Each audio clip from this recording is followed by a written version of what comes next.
Hey coin collectors, and welcome to the DC Coin World International coin channel. Today it's the 1954 Jefferson nickel from the United States of America. In God we trust in front of Jefferson, Liberty behind him. There's a star there between Liberty and the 1954, and we see Jefferson facing to the left. This one's got a lot of coloring to it. If you get a coin like this, do not clean it. I know you're going to think, well, we should get that stuff off there. Don't clean it. If it's of any value and you clean it, it'll be generally of no value. What you want to do with the 1954 nickel, and you see it has a smooth edge, 5-cent coin or nickel, is tip it over onto the back and look for the mint mark. There's a very special variety in 1954 of what they call the S over the D. And it'll have a D like this, kind of underneath, then a big S over the top.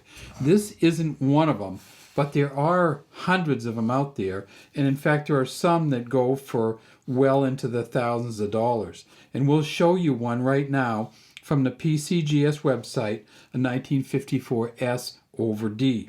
From a really basic standpoint, the 1954 S over D isn't the most exciting thing you've ever seen. You can see the little bit of the D down there underneath the S. Clear that the S went over the top of something. And what happened was some of these coins were stamped with a D and then re-stamped at the San Francisco Mint, and you can see that S over the top. So not the most exciting thing you've ever seen. And even when you look at it like this, you can tell it's a little bit muddy there. And you can tell that there's something going on, but it's not like the most exciting thing you've ever seen. Now you look over here into the back of the coin, and there's really no steps there. It's a pretty good coin from the front. Beautiful patina here. But when you want to get the exciting part, you just have to scroll down just a little bit and get to right here, and you'll see that this one we're looking at right here, a Mint State 66 Plus, is worth $3,450. Almost all because of that S over the D we have right there. Okay, in 1954 they made these at the Denver Mint, which is the D here. They made them at the Philadelphia Mint. Let's see if we can find a Philadelphia coin. No, this is the S coin, and whenever we get the S, we blow it, magnify it way up to make sure there's not a D underneath. And, well, it's funny because it does look like there's something underneath there, but it's not quite the right angle for the D. So it's a messy S at best, and maybe a little bit of extra material in there, but this is not the S over the D that we just saw from PCGS. We'll turn this one over. There's a Philadelphia one, no mint mark at all. So we have Philadelphia, no mint mark. We have Denver, the D mint mark, and we have San Francisco, the S mint mark. And we should have a few more S's here we can look at. Here's the D. Now there is not a D over S variety, there's only an S over D variety. The Denver Mint in 1954, they made 117 million of these coins. The auction record for a really good Denver Mint coin with full steps on it is $9,694. So you can get a really, really good one. In fact, you can get any full steps, you're probably talking in the hundreds of dollars. A Mint State 65 full steps, $1,000. There are some repunch mint marks on the Denver Mint, however, and you'll also want to look at that because those can be worth up to $400. This one is so messy, you probably couldn't tell if it was repunched. So let's take a look at another one here. Here's another Denver.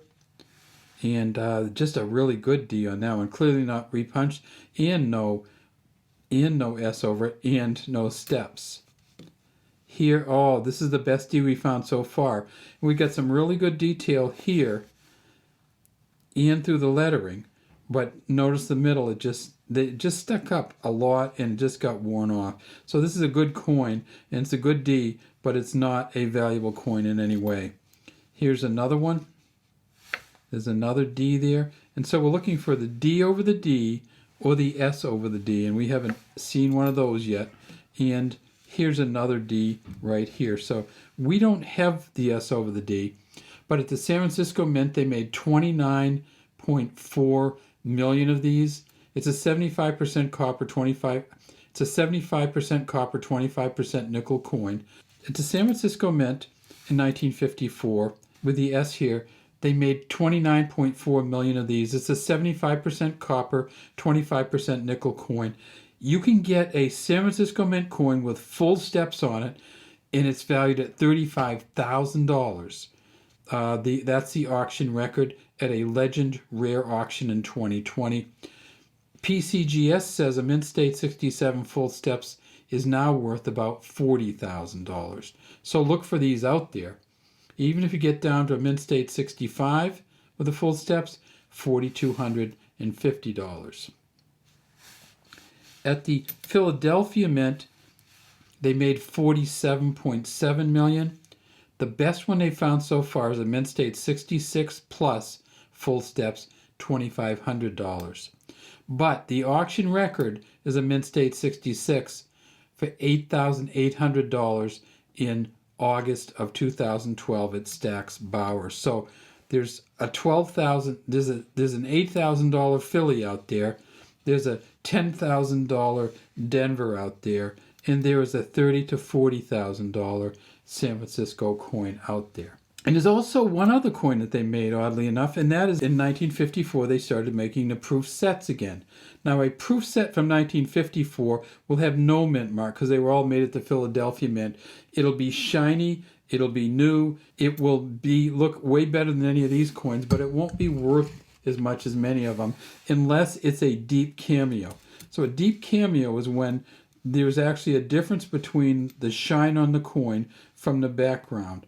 In a deep cameo 1954 proof coin, they made 233,000 total. A proof 69 deep cameo, $18,500. So if you do get a proof set, you could be talking anywhere from $300 to $18,000 if you get a deep cameo proof set from 1954. All right, that's all we have today from DC Coin World. We'd love to have you subscribe to our channel and leave any comments you have in the comment section.